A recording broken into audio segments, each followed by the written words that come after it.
இந்த 12 நபர்கள் சாட்சியாக நம்முடைய தேர்தல் வாக்குறுதியை வெளியிட்டிருக்கின்றோம். அக்கா வானதி ஸ்ரீனிவாசன் அவர்கள் நம்முடைய பாரதிய ஜனதா கட்சியுடைய மூத்த தலைவர், கோயம்புத்தூர் தெற்கு தொகுதியினுடைய சட்டமன்ற உறுப்பினர் அவர்கள், அவங்க தான் நம்முடைய மேனிபெஸ்டோ பிரதியை வெளியிடுறாங்க. நம்முடைய 12 நண்பர்கள் யார் வந்திருக்கின்றார்களோ அவர்கள் இந்த தேர்தல் வாக்குறுதியை பெற்றுக்கொள்ள இருக்கிறாங்க. அதே போல நம்முடைய மூத்த தலைவர்கள், விவசாயிகளுடைய மாநில தலைவர் அண்ணன் ஜி.கே. நாகராஜன் அவங்க இருக்கிறாங்க. சமீபத்துல நம்முடைய மக்கள் நீதி மையத்திலிருந்து இணைந்து பார் கல்வி குழுமத்தினுடைய தலைவராக இருந்து நிறைய இளைஞர்களுக்கெல்லாம் வழிகாட்டியாக இருக்கக்கூடிய அக்கா அனுஷா அவங்க இருக்கிறாங்க. அவர்களுக்கும் நன்றி தெரிவித்து, அண்ணன் கல்யாண சுந்தரம் அண்ணன் நம்முடைய தேர்தல் அறிக்கை குழுவினுடைய கோயம்புத்தூர் பாராளுமன்றத்தினுடைய தலைவராக இருக்கிறாங்க. அவர்களுக்கு நன்றி தெரிவித்து, நம்முடைய கூட்டணி கட்சியிலிருந்து வரக்கூடிய சூழூர்ல இருந்து செல்குமார் அண்ணன் எஸ்ஆர் அண்ணன் அவங்களுக்கும் நன்றி தெரிவித்துக் கொள்கின்றேன். அன்பு சகோதர சகோதரிகளே, சுருக்கமாக நம்முடைய தேர்தல் வாக்குறுதி ஒரு பேர்ட்ஸ் ஐ வியூ, ஒரு கழுகு பார்வையை போல வேகமா உங்கள்கிட்ட முக்கியமான விஷயத்தை உங்கள் முன்னால் வைக்கின்றோம். நம்முடைய மேனிபெஸ்டோ பார்த்தீங்கன்னா, நமது கனவு நமது கோவை, கோவைக்காக பாரதிய ஜனதா கட்சியினுடைய கனவு, வேட்பாளராக என் கனவு, நமது கோவை, கோயம்புத்தூருக்கு வேட்பாளருக்கு இருக்கக்கூடிய கனவு, இரண்டையும் சேர்த்து மோடி கேரண்டியாக கொடுத்திருக்கின்றோம். இந்த தேர்தல் மேனிபெஸ்டோ அறிக்கையை பார்த்தீங்கன்னா, நாம் சொல்லி இருப்பது 100 வாக்குறுதி 500 நாட்கள். 500 நாட்கள்ல கோவைக்கு 100 வாக்குறுதி தான் நம்முடைய மேனிபெஸ்டோனுடைய முக்கியமான இது. அதுல முக்கியமான 15 விஷயங்களை உங்களுக்கு நாங்கள் படித்து காட்டுகின்றோம். அதன் பிறகு பத்திரிகை நண்பர்களுக்கு ஒரு குறிப்பு கொடுத்துடுறோம், ஒரு காப்பி கொடுத்துடுறோம். அதை நீங்க பாத்துக்கலாம். குறுக்கு போகாதீங்க, சைட்ல போங்க, குறுக்கு போகாதீங்க, சைட்ல பத்திரிகை நண்பர்கள் அதை நீங்க பாத்துக்கலாம். இன்னைக்கு மிக முக்கியமாக முதல் நம்முடைய வாக்குறுதி, கோயம்புத்தூர் பாராளுமன்ற தொகுதிக்கு உட்பட்ட 6 சட்டமன்ற தொகுதிகள்ல பாராளுமன்ற உறுப்பினர் அலுவலகம் திறக்கப்பட்டு அது மக்கள் குறைதீர்ப்பு மையமாக 6 சட்டமன்ற அலுவலகத்துல தனித்தனியாக அது செயல்படும்.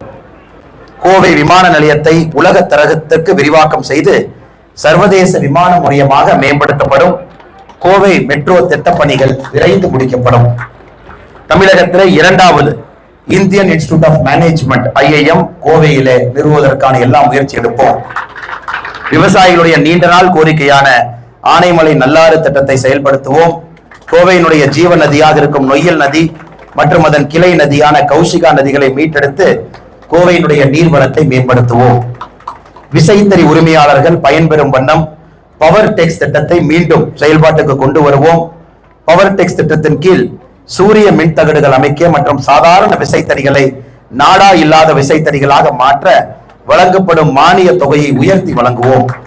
கோவையிலே நேஷனல் இன்வெஸ்டிகேஷன் ஏஜென்சி, தேசிய புலனாய்வு அமைப்பினுடைய ஒரு கிளை அலுவலகத்தை திறப்போம். நார்கோட்டிக்ஸ் கண்ட்ரோல் பியூரோ, போதை தடுப்பு மையத்தை, மத்திய அரசினுடைய NCB மையத்தை கோயம்புத்தூரிலே நிறுவுவோம். கோவையில் ஆட்டோமோட்டிவ் காரிடார் அமைப்போம்.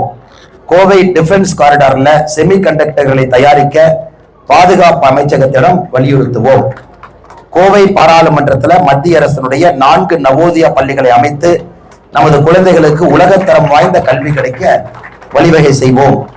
இந்த பகுதியினுடைய விளையாட்டு வீரர் வீராங்கனைகளுக்கு சிறப்பான பயிற்சிகள் கிடைப்பதை உறுதி செய்ய ஆசியாவின் மிகப்பெரிய விளையாட்டு பயிற்சி மையங்களில் ஒன்றான தேசிய விளையாட்டு ஆணையம் Patiala, sports authority of India Patiala, அதனுடைய கிளை பயிற்சி மையம் கோவையில் அமைப்பதற்கு பாடுபடுவோம். கோயம்புத்தூர் பாராளுமன்ற தொகுதிக்குள்ள அடுத்த 500 நாட்களுக்குள்ள, அதாவது 1.5 வருஷத்துல 250 மோடி ஐயாவுடைய மக்கள் மருந்தகங்களை நிறுவுவோம். வயோதிகர்கள் உடல் ரீதியான மற்றும் உளவியல் ரீதியான சிறப்பு மருத்துவ தேவையை பூர்த்தி செய்ய கோவையில் உலகத்தரம் வாய்ந்த தேசிய முதியோர் நல மருத்துவ மையம், national institute of ageing for our older generation, அதை கோயம்புத்தூர் அமைப்பதற்கு நடவடிக்கை எடுப்போம்.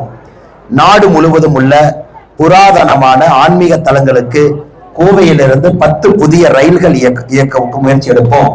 சபரிமலை யாத்திரையை ஒருங்கிணைக்க கோயம்புத்தூரிலே உதவி மையத்தை அமைப்போம். கொங்கு மண்டலத்தில் மத்திய அரசின் உதவியோடு உயர்தர புற்றுநோய் சிகிச்சை மருத்துவமனையை நிறுவுவோம். ஆயுஷ்மன் பாரத் திட்ட பயனாளிகளுக்கு மருத்துவமனையில் இலவச சிகிச்சை வழங்க நடவடிக்கை எடுப்போம்.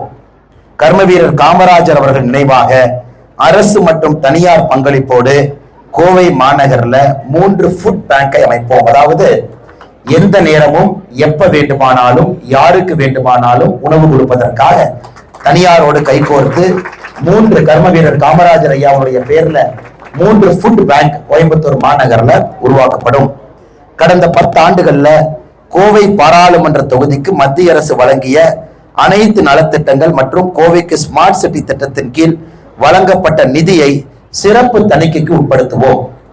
இந்த தணிக்கையில் கண்டறியப்படும் முறைகேடுகளின் மீதும் அதற்கு காரணமானவர்கள் மீதும் கடுமையான நடவடிக்கை எடுக்க பாரதிய ஜனதா கட்சி தேசிய ஜனநாயக கூட்டணி சட்டமன்ற வேட்பாளராக வலியுறுத்துவோம். கோயம்புத்தூர் மட்டுமல்ல, தமிழகத்துல மிக முக்கியமான பல விஷயங்கள் இன்னைக்கு கோயம்புத்தூர்ல இருக்குதுங்க ஐயா. இன்னைக்கு 15 விஷயங்களும் உங்கள் முன்னாடி வைத்திருக்கின்றோம்.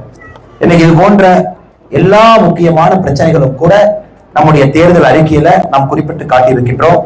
அதுவும் தனித்தனியாக 6 சட்டமன்ற தொகுதிக்கு தனித்தனியான தேர்தல் வாக்குறுதி, ஒட்டுமொத்தமாக கோயம்புத்தூர் பாராளுமன்ற தொகுதிக்கு தேர்தல் வாக்குறுதி. நம்முடைய நோக்கம் பாராளுமன்ற உறுப்பினராக மக்கள் ஆசீர்வாதத்தை கொடுக்கும் பொழுது பாரதிய ஜனதா கட்சி தேசிய ஜனநாயக கூட்டணி உங்கள் அன்பு தம்பி அண்ணாமலை 5 ஆண்டுகள் முடியும் பொழுது கோவை மாநகரம் இன்டர்நேஷனல் மேப்ல கோவை மாநகரம் இருக்கும். அதற்கான எல்லா முயற்சியும் எடுத்து இன்னைக்கு இருக்கக்கூடிய பிரச்சனைக்கான தீர்வு, நாளைக்கு வரப்போகின்ற பிரச்சனைகளை இப்பொழுதே ஆராய்ந்து அதற்குமான தீர்வு நம்முடைய தேர்தல் அறிக்கையில் இருக்கு. இது 100 வாக்குறுதி 500 நாள், இதுதான் நம்முடைய இலக்கு. போர்க்கால அடிப்படையில நாங்கள் செயல்படுவோம். அதனால் இங்க வந்திருக்கூடிய எல்லா பத்திரிகை நண்பர்களுக்கும், குறிப்பாக 12 அற்புதமான நண்பர்கள் வந்திருக்கின்றார்கள், நன்றி தெரிவித்து அக்கா வானதி ஸ்ரீனிவாசன் அவர்கள் இந்த வாக்குறுதியை கொடுக்க, நம்முடைய 12 நண்பர்கள் மேடையின் மீது இருப்பவர்களும், நம்முடைய வேறு பாரதிய ஜனதா கட்சியினுடைய தலைவர்களும் கூட்டணி கட்சி தலைவர்களும் இந்த வாக்குறுதி அவர்களோடு இணைந்து பெற்றுக் கொள்வார்கள். இந்த வாக்குறுதியினுடைய சாட்சி அவங்க தான். நம்முடைய 12 நண்பர்கள் யார் வந்திருக்கிறாங்க, 100 வாக்குறுதியும் அவர்களை மையப்படுத்தி தான் மக்கள் மன்றத்திலே வைக்கின்றோம். வந்திருக்கக்கூடிய 12 நம்முடைய வேறு வேறு பொறுப்பிலிருந்து வந்திருக்கக்கூடிய சமுதாயத்திலிருந்து வந்திருக்கக்கூடிய தலைவர்களுக்கும் தாய்மார்களுக்கும் சகோதரிகளுக்கும் நன்றி தெரிவித்து